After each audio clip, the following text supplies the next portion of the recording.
Introduction. Welcome to the United Nations Police English Language Assessment. This assessment consists of two parts, the reading comprehension and the audio comprehension. The instructions to both parts will be clearly explained before we commence. The use of any computer devices, microphones, books, external notes, or assistance from others is not permitted. We expect full compliance and good conduct during this test. Any candidates who fail to observe appropriate conduct will be excluded from the assessment process, and the incident will be communicated in writing to the authorities of the member state concerned and to the SAAT coordinator in the UN Police Division. Part 1 is the reading comprehension. You will be given a mission-related story with a question and answer sheet which contains 10 questions related to the key facts of the story. You will also be given a blank sheet of paper for your note-taking. Any notes that you take on the blank sheet you are allowed to keep throughout the exam. Read the text very carefully. You may write on the test as you wish. You will not be graded for any marking made on the test itself, only on the question and answer sheet. After reading the test, answer the 10 questions on the question and answer sheet. Be sure to include the entire key fact in your answer. It is not necessary to write in grammatically complete sentences. It is highly recommended that you use the blank sheet of paper for important notes from the reading. These notes will be essential for Part 2 of the assessment. You will be able to keep only the sheet of paper with your notes for the second part of the exam.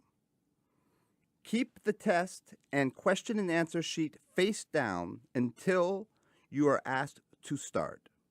You will have 20 minutes to complete the reading comprehension. The instructor will indicate when these 20 minutes begin.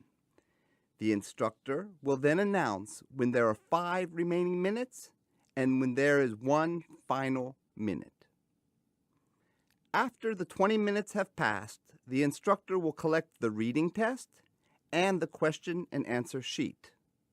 You will keep the written notes that you made on the blank sheet of paper for the second part of the assessment. Please write your full name, your individual test serial number, and other details clearly in the space provided on the question and answer sheet you receive. Good luck.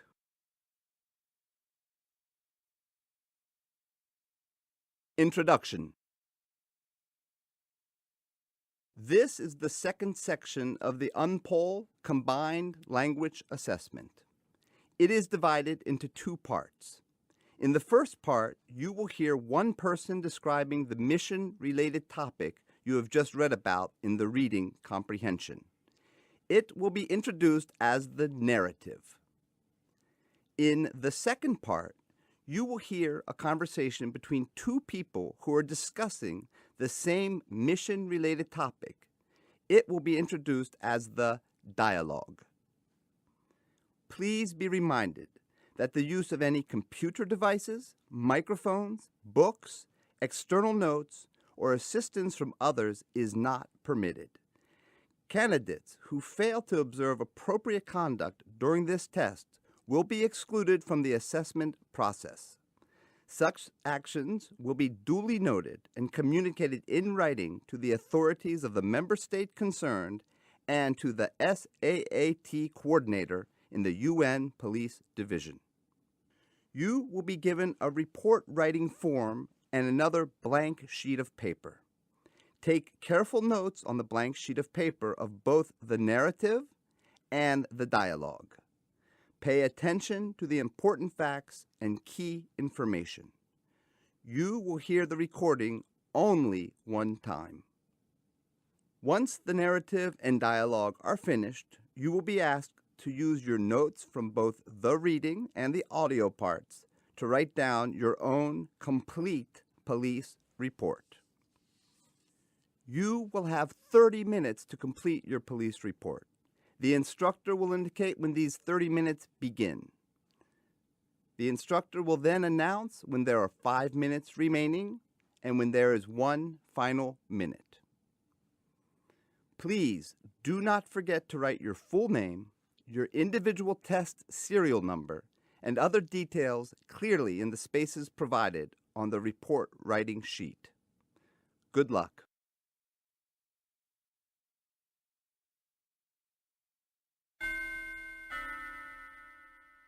Narrative. When reaching the spot of the incident, the unpolled team noticed the presence of an armed Kamaz military vehicle belonging to the local military forces and personnel that were very nervous and exasperated. By interviewing the Sudanese military commanding officer at the scene, Captain Mohammed Bashir, the unpolled team leader, learned that the gunfire originated when a Mercedes-Benz truck carrying several armed men, allegedly belonging to one of the militia groups operating in the area, appeared in the camp with clear hostile intentions. The truck didn't stop at the military checkpoint at the IDP camp and attempted to break in to the World Food Program, or WFP, warehouse. The Sudanese soldiers stationed just outside the IDP camp were alerted of the situation. They moved to the location and engaged in a fierce gun battle that lasted about 15 minutes, forcing the attackers to leave the place. No military personnel were injured during the attack. However, one of the WFP security guards sustained a bullet wound to the left shoulder. He was given first aid by military personnel and then evacuated to the medical clinic of the Médecins Sans Frontières, or MSF, at Area 51.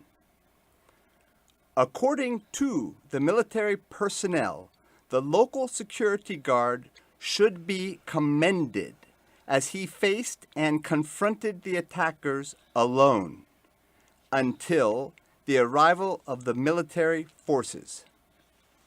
He was seen being taken to the clinic and was doing fine. Someone informed that he is a former member of the military or a policeman. Not one of the attackers was apprehended, killed, and or left behind. However, the local military discovered some emergency bandages and traces of blood at the location where the attackers were engaging the military forces. The attackers were identified as members of one of the militia rebel groups operating in the area since a few months, known as Intihari, and the reasons for the attack were believed to be because of the recent delivery of fuel and medicine supplies to the WFP warehouse. The attackers are being pursued by a special operations platoon from the military, with the support of a helicopter and personnel dispatched from Niala Regional HQ. They intend to chase, locate, and apprehend the perpetrators of this attack. The local military forces have not ruled out any possibility. However, they do not believe that the attackers may come back again to the IDP camp. The following is the dialogue between UNPOL team leader Ms. Halima Mwanga and the Army Commanding Officer Captain Mohammed Bashir of the Sudanese Military Detachment.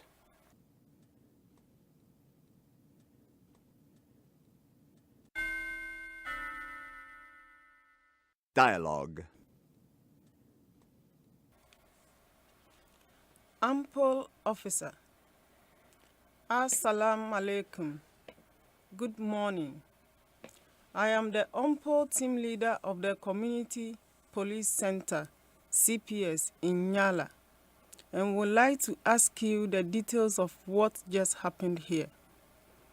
Captain Bashir. Good morning to you too. I'm Captain Mohammed Bashir from the 103 Regiment of Northern Region, and I'm the commanding officer of the military detachment stationed outside the IDP Kalma camp. We were just outside the OCHA office at Area 51 when we heard the shooting. Can you tell us what happened exactly? Well, we were at the military camp when some of my soldiers noticed that a Mercedes-Benz truck carrying armed men was passing by the checkpoint and entered the camp without stopping, moving towards Area 51.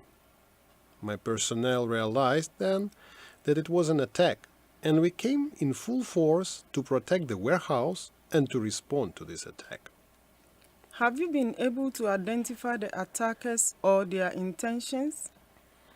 We know that in the area there have been many rebel movements operating for several months. However, based on our gathered intelligence, we are quite sure that these attackers are part of the newly organized militia group known as Intihari that had been recently seen operating in the area. Do you know the reason or the motives for their attack against the WFP warehouse?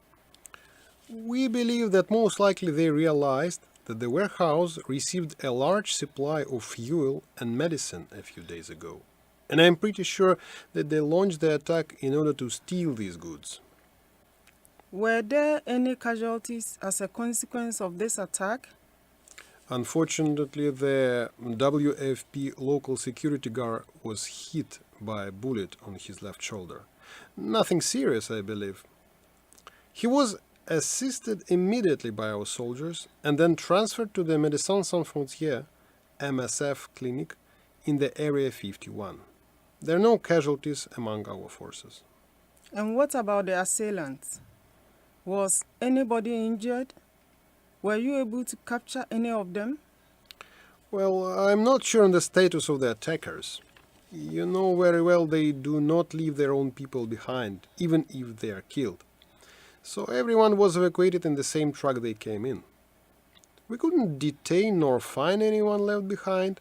However, we found some traces of blood and first aid emergency bandages scattered all around the area from where they were fighting us. Do you know anything about the status of the local security agent that was on duty at the WFP warehouse? Well, that guy is a hero. He faced and confronted the attackers alone. Without his prompt reaction, I'm sure that the perpetrators would have been able to gain access to the warehouse and take away all they wanted. I remember someone told me that he was a former member of the military or a policeman. Is there anyone following the attackers or trying to capture them? I have dispatched one of my lieutenants in charge of the Special Operations Platoon to follow the attackers. We are also expecting that a reinforced platoon will be dispatched from regional HQ to assist in this operation, even with the support of a helicopter. What about the security of the IDP camp? Do you believe that the IDP population might be targeted by this same group in the future? This is very difficult to predict. However, we are not ruling out any possibility. We know these groups do not attack the camps unless there is something attractive to them, like in this case the fuel and medicine. Anyhow, we are very close. Also, the police are working with us, so I don't believe they will come again. Captain Bashir, many thanks for your time, and we are heading back to Area 51. Have a nice day. Enjoy the rest of the day and wishing you a safe journey back to Nyala village. Please inform the humanitarian officials they do not have to worry. We are here to protect the IDP camp. Many thanks for your reassurance. I will pass your message to them. Masalama. Masalama.